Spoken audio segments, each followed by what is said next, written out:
अस्सलाम वालेकुम। Spanish driving licence की एक और क्लास के साथ मैं हूं वकास अकरम। दोस्तों, आज की हमारी क्लास जो कि है 6 वीडियोस की पार्ट नंबर 2। टोटल 6 वीडियोस हैं जिनमें हम 70 मुश्किल सवालात सॉल्व करेंगे। पिछली वीडियो में आपने 10 क्वेश्चंस देखे, सुने और उनसे सीखा, तो आज की वीडियो में इंशाल्लाह आप अगले 10 क्वेश्चंस देखेंगे। तो बिना किसी ताखीर आगाज करते हैं आज की क्लास का इस सवाल के साथ।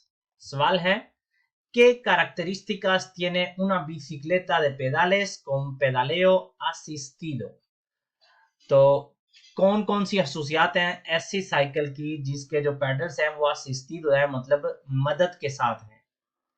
Option A: es una bicicleta con motor considerada como un ciclomotor de dos ruedas। ये एक ऐसी साइकिल है जिसमें मोटर होती है और इसको सिक्लोमोटर माना जाता है। Option B: tiene un motor eléctrico que se interrumpe a los 45 kilometre पर hora। इसमें एक बिजली की मोटर होती है जो कि 45 किलोमीटर पर आवर पे बंद हो जाती है। Option C: tiene un motor eléctrico auxiliar de hasta 250 vatios cuya velocidad se interrumpe antes de alcanzar 25 kilómetros por hora si se deja de pedalear। तो ये एक इलेक्ट्रिक मोटर है, मदद वाली ऑक्सिलियर वो होती है जो कि मेन नहीं होती, मदद के लिए होती है। तो इसके साथ एक इलेक्ट्रिक मोटर होती है ऑक्सिलियर जो कि 250 वाट की होती है और उसकी स्पीड जो है ना वो इंटरम्पीर हो जाती है, मतलब रुक जाती है 25 किलोमीटर पर आवर पहुंचने से पहले, अगर हम पैडल जो है ना वो मारने छोड़ दें। तो इसका सही जवाब कौन सा है? ये थोड़ा सा टेक्निकल क्वेश्चन है। तो इसमें एक तो साइकिल होती है जिसके मतलब पैडल होते हैं जिनको हमने इनके साथ हम उसको चलाते हैं। दूसरे नंबर पे होता है सिक्लोमोटर जो कि 45 किलोमीटर पर आवर तक जाती है और एक होती है मोटोसिक्लेटा। लेकिन जो साइकिल होती है उसमें कुछ साइकिल ऐसी होती हैं जिनके अंदर छोटी सी मोटर होती है जो कि हमारे मतलब थोड़े पैडल के साथ ज्यादा स्पीड जो है ना वो पकड़ जाती है और उसको कहते हैं बिसिक्लेटा दे पेदालेस con pedaleo asistido। तो ये खसूसियत है ऐसी बाईसाइकिल की, ऐसी साइकिल की जो कि जिसके अंदर मोटर होती है 250 वाट तक की और उसकी स्पीड 25 किलोमीटर पर आवर से पहले रुक जाती है अगर हम इसको पैडल इसके यूज करना छोड़ दें। तो सही जवाब है इसका ऑप्शन सी। अगला सवाल: सी estaciona su vehículo deberá। अगर आप अपनी गाड़ी को पार्क करते हैं तो आपको करना होगा क्या? Option A: dejar colocada la primera velocidad en pendientes descendentes। तो अगर तो आपने गाड़ी पार्क की है, नीचे की जानिब उसका रुख है, मतलब pendiente descendente है, उसकी जो स्लोप है वो नीचे की जानिब है, तो आपको पहला जो इसका गियर होगा वो लगा के रखना होगा। जब अपनी गाड़ी आप पार्क कर रहे हैं एक ऐसी जगह पे जहां पे स्लोप नीचे की जानिब है, तो वहां पे आपको मतलब नीचे की जानिब, या समझ लें ये गाड़ी है आपको नजर आ रही है और ये आगे वाले टायर नीचे की जानिब है, गाड़ी जो है ना वो नीचे जा रही है, तो आपको पहला गियर जो है ना वो लगाना होगा। Option B: dejar colocada la primera velocidad en pendientes ascendentes। और अगर आपने ऐसी जगह पे गाड़ी पार्क की है जब आपका गाड़ी का अगला हिस्सा ऊपर है, मतलब गाड़ी पीछे की तरफ जा सकती है, तो वहां पे आपने अपना पहला गियर जो है ना वो लगा के रखना है। ऑप्शन सी कह रहा है dejar la palanca de cambio en punto muerto। आपने इसको punto muerto में मतलब मिडल में आपके जो गियर हैं उनको मतलब किसी भी गियर में नहीं रखना, punto muerto में छोड़ देना है हर सूरत में। तो कौन सा इसका सही जवाब? इस सवाल का सही जवाब है ऑप्शन बी। जब आप ऐसी जगह पे गाड़ी पार्क करते हैं जब आपकी गाड़ी अगर आप ब्रेक ना लगाएं तो पीछे की तरफ जाती है, मतलब एक स्लोप है जो आगे से ऊंची है, तो समझ लें कि उस केस में आपने अपनी गाड़ी का पहला गियर लगा के गाड़ी छोड़नी है। तो अगर आप उसको न्यूट्रल में छोड़ेंगे, पुंतो मुर्तो में छोड़ेंगे, तो बेशक आपने हैंड ब्रेक लगाई हो तो वो पीछे की तरफ गाड़ी आ सकती है, लेकिन अगर आप उसका पहला गियर लगा के छोड़ देंगे और हैंड ब्रेक लगा देंगे तो वो गाड़ी पीछे की जानिब नहीं आएगी। और जब आप ऐसी जगह पे गाड़ी पार्क करते हैं जब गाड़ी आगे जाने का डर हो किसी ऐसी स्लोप पे जहां पे आगे से गाड़ी जो है ना वो नीचे की जानिब हो, तो उस केस में आपने रिवर्स गियर लगा के गाड़ी बंद करनी है, पार्क करनी है, ताकि गाड़ी आगे की जानिब ना जाए। लेकिन यहाँ पे हमें कह रहा था कि अगर हमारी जो प्रीमेरा वेलोसिडad जब हम नीचे की जानब जाएंगे तो बिल्कुल उल्ट है। जब आपकी गाड़ी आगे जाने का खदशा होता है तो आपने रिवर्स गियर लगाना है, और जब आपकी गाड़ी पीछे की जानिब जाने का खदशा होता है तो आपको पहला गियर लगाना होगा। अगला सवाल, porque para qué sirve un vehículo automóvil? एक ऑटोमोबाइल जो गाड़ी होती है वो किसके लिए, वो किस लिए, या वो उसका इस्तेमाल क्या होता है? para qué sirve वो किस लिए होती है? Option A para realizar trabajos agrícolas, agriculture के काम करने के लिए। Option B para transportar personas, cosas o ambas a la vez, लोगों को ट्रांसपोर्ट करने या चीजों को एक जगह से दूसरी जगह ले जाने के लिए, या दोनों को। y para tracción de vehículos para este fin, या दूसरी गाड़ियों को जो है ना अपने साथ ले जाने के लिए जिनमें लोग हों या चीजें हों, एक जगह से दूसरी जगह ले जाने के लिए। ऑप्शन सी कह रहा है para realizar obras o servicios determinados, कोई किसी किस्म का मरम्मती काम या कोई इस तरह का कोई इस तरह की सर्विस देने के लिए ये व्हीकल्स का इस्तेमाल होता है। तो ये भी समझ लें, एक थोड़ा सा टेक्निकल क्वेश्चन है, क्योंकि हमें पता होना चाहिए ऑटोमोबिल्स क्या होती हैं और व्हीकल्स स्पेशलिस्ट क्या होते हैं। तो यहाँ पे ऑटोमोबिल कोई भी गाड़ी होगी जो लोगों को एक जगह से दूसरी जगह ले जाने के लिए या चीजों को ले जाने के लिए या किसी गाड़ी को अपने साथ ले जाने के लिए इस्तेमाल होती है। जो एग्रीकोलस हैं या ओब्रास या सर्विसियोस वाले होते हैं, इनको कहते हैं व्हीकल्स स्पेशलिस्ट। ऑटोमोबिल्स कहते हैं, जो बाकी सारी गाड़ियां उनको कहते हैं ऑटोमोबिल्स। और जो इस तरह की होती हैं जो एग्रीकल्चर के लिए इस्तेमाल होती हैं या ओब्रास या सर्विसियोस के लिए होती हैं या कुछ स्पेशल सर्विसेज की होती हैं, जैसा कि एम्बुलेंस हो गई या दूसरी गाड़ियां पुलिस वगैरह की, तो इनको कहते हैं व्हीकल्स स्पेशलिस्ट। अगला सवाल, si en este estrechamiento sin señalizar, ये जो सड़क है जहां पे दो गाड़ियां यहां से क्रॉस नहीं कर सकती, तो वहां पे ये जो रेड कलर की कार है ये पहले एंटर हो गई है इस कम चौड़ाई वाले एरिया में। ha entrado primero el turismo, ये कार पहले एंटर हो गई है। quién debe hacer marcha atrás, तो किसको पहले वापस मतलब रिवर्स करना होगा? Option A el turismo, porque el camión tiene más dificultad de maniobra, car को ही वापस आना होगा क्योंकि जो ट्राला है उसको वापस जाने में दिक्कत ज्यादा है। Option B el camión que ha entrado después, ट्राले को पीछे जाना होगा क्योंकि वो बाद में दाखिल हुआ है। और ऑप्शन सी कह रहा है quien tenga más dificultad de maniobra, उसको वापस जाना होगा जिसके लिए वापस जाना ज्यादा मुश्किल है। तो आखिरी को तो वैसे ही आप डिस्कार्ड कर दें क्योंकि ये बिल्कुल इलॉजिक है, लेकिन पहले दो ऑप्शंस में से सही जवाब है ऑप्शन बी, कामियोन को वापस जाना होगा। quién debe hacer marcha atrás, तो मार्चा अतरास करना होगा कामियोन को। क्यों? क्योंकि वो बाद में दाखिल हुआ है। ये कंफ्यूजन पैदा होती है जब दोनों गाड़ियां एक ही साथ इंटर हुई हो। तो जब दोनों गाड़ियां एक ही साथ इंटर हो तो फिर मार्चा अतरास उसको करना होता है जिसके लिए वापस जाना आसान हो। लेकिन जब हमें पता चल रहा है कि जो गाड़ी रेड कलर की कार है वो पहले दाखिल हुई है, तो फिर दूसरी को ही वापस जाना होगा। अगला सवाल, derivado de turismo es el automóvil, ये जो derivado turismo कहते हैं कार को, और derivado turismo इस गाड़ी को कहते हैं जिसमें सामने मतलब पहली सीट पे तो आगे वाली सीट पे तो ना लोगों के लिए है, लेकिन पीछे ऐसी जगह बनी होती है जो कि चीजें या सामान रखने के लिए होती है। तो ऑप्शन ए कह रहा है destinado al transporte de mercancías y personas simultáneamente, ये एक ऐसी गाड़ी है जो कि सामान और लोगों को ट्रांसपोर्ट करने के लिए यूज होती है। ऑप्शन बी कह रहा है destinado al transporte de mercancías, únicamente सिर्फ और सिर्फ इसमें सामान एक जगह से दूसरी जगह ले जाया जा सकता है। और ऑप्शन सी कह रहा है destinado a servicios o a transporte exclusivo de mercancías, तो इसमें हम कुछ खास किस्म की सर्विसेज या ट्रांसपोर्ट सामान का ट्रांसपोर्ट हम कर सकते हैं। तो इसका सही जवाब क्या है? इसका सही जवाब है ऑप्शन सी।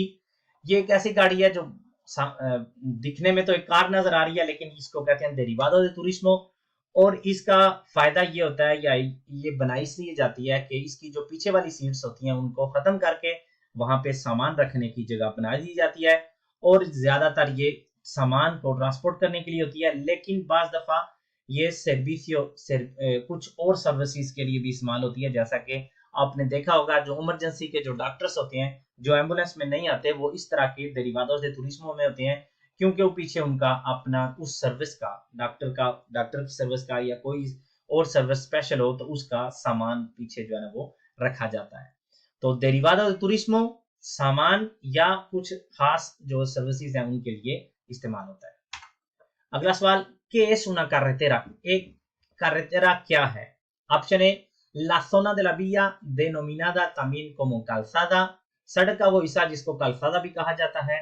Option B, una vía pavimentada situada dentro de poblado, एक जो पक्की सड़क जो कि आबादी के इलाके में हो। ऑप्शन सी कह रहा है una vía pavimentada, pavimentada होता है पक्की सड़क जिसमें ये इस तरह का जो फर्श हो उसको कहते हैं pavimentado, बजरी वाला।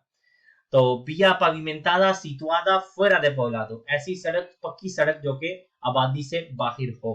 तो इसका सही जवाब है option C, una vía pavimentada situada fuera de poblado।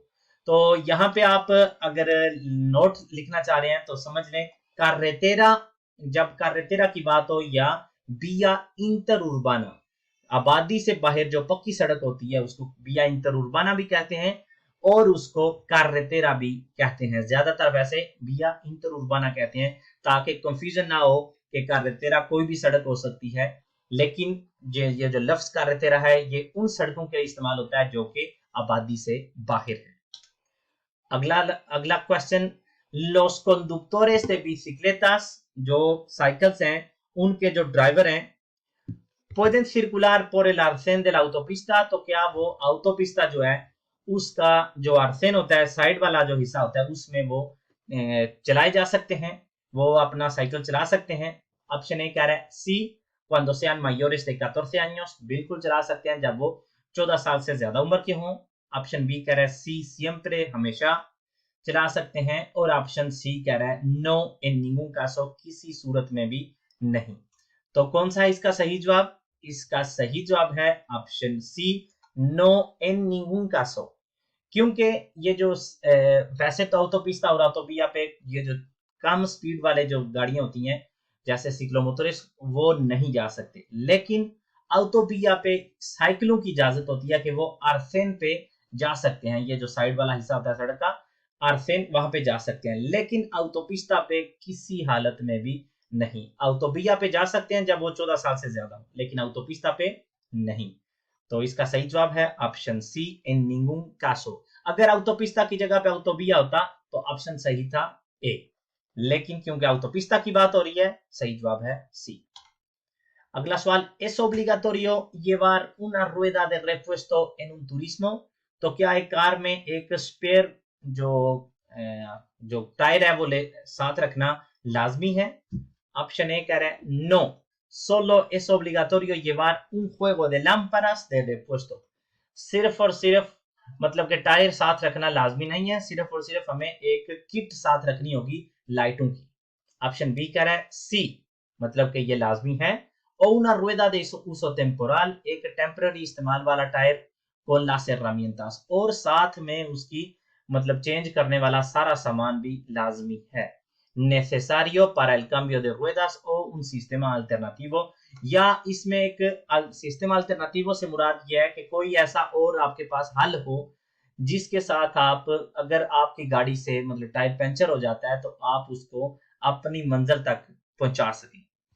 Option C कह रहा है सी, debe llevar una rueda de repuesto y un extintor de incendios, बिल्कुल उसके पास अपना जो स्पेयर जो टायर है वो होना चाहिए और उसके साथ साथ ये जो आग बुझाने वाला जो एक्सटिंक्टर होता है वो भी होना चाहिए। तो सही जवाब इसका क्या है? सही जवाब है इसका ऑप्शन बी, बिल्कुल उसके एक कार में एक स्पेयर जो टायर है वो होना लाजमी है, या ऐसा टायर जो कि टेम्पररी इस्तेमाल वाला हो।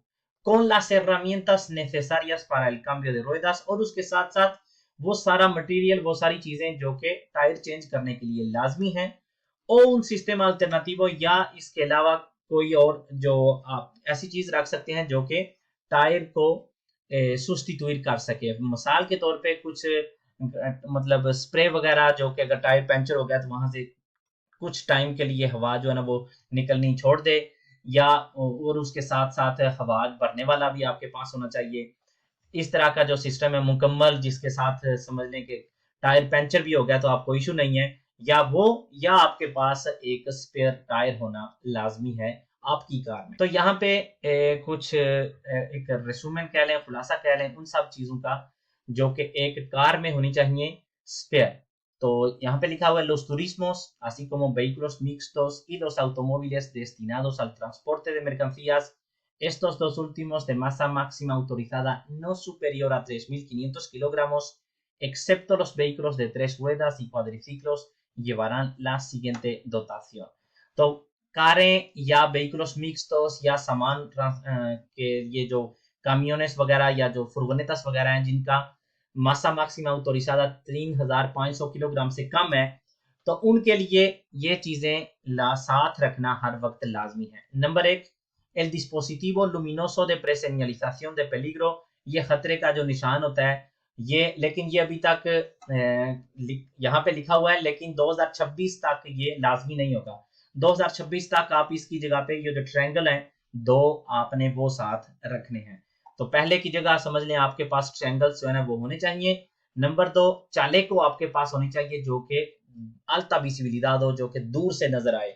चाले को मतलब ये जो स्वेटर होता है जो ऑरेंज कलर का ज्यादातर या येलो कलर का। और number 3, una rueda completa de repuesto o una rueda de uso temporal con las herramientas necesarias para el cambio de ruedas o un sistema alternativo al cambio de las mismas que ofrezca suficientes garantías para la movilidad del vehículo. En estos casos se circulará respetando las limitaciones propias de cada alternativa. समझ लें आज 2022 में आपकी car में ये 3 चीजें होना लाजमी है। नंबर 1, जो ट्रायंगल्स हैं वो जो खतरे का निशान होते हैं 2। नंबर 2, जो चालेको रिफ्लेक्टांते, जो एक आपके ऊपर जो जैकेट होती है जो दूर से नजर आ जाती है। और नंबर 3, या तो पूरा का पूरा आपके पास टायर होना चाहिए, या जो टेम्पररी यूज का छोटा टायर होता है वो, और सारा सामान जिसके साथ टायर चेंज किया जाता है, या कुछ ऐसी चीज, कोई ऐसी चीज जिसके साथ आप अपनी मंजिल तक पहुंच सके बिना किसी प्रॉब्लम के, जैसा कि अभी मैंने आपको बताया स्प्रे वगैरह या टायर को मतलब हवा भरने वाली मशीन एक्सेट्रा। और जब आपने किसी और चीज का इस्तेमाल करना है टायर के बजाय, तो उसकी जो अपनी लिमिट्स होंगी उसके अंदर ही आपने रहना है। तो चलते हैं जी अगले क्वेश्चन की जानिब, जो कि है question number 9। ¿Cómo puede advertir al conductor del vehículo que circula delante de la intención de hacer un adelantamiento? जो आपसे आगे एक ड्राइवर जा रहा है, गाड़ी जा रही है, आप उसको कैसे बता सकते हैं कि आप ओवरटेक करने जा रहे हैं? Option A, mediante las oportunas señales acústicas y ópticas tanto dentro como fuera de poblado। आपने वो सारे सिग्नल्स देने हैं, चाहे वो आवाज वाले हों या दिखने वाले लाइटें, अगर बेशक आप शहर के अंदर हैं या शहर से बाहर। सेñales acústicas होते हैं ये जो क्लैक्सन होता है वो, और ऑप्टिकस होते हैं वो दिखने वाले, जैसा कि जो इशारे होते हैं हमारी गाड़ी के। ऑप्शन बी, mediante intermitentes, जो आपके जो इशारे होते हैं उनके साथ।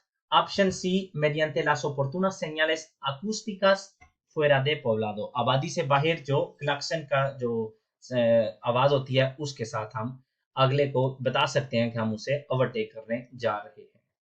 तो इसका सही जवाब कौन सा है? सही जवाब है इसका ऑप्शन सी।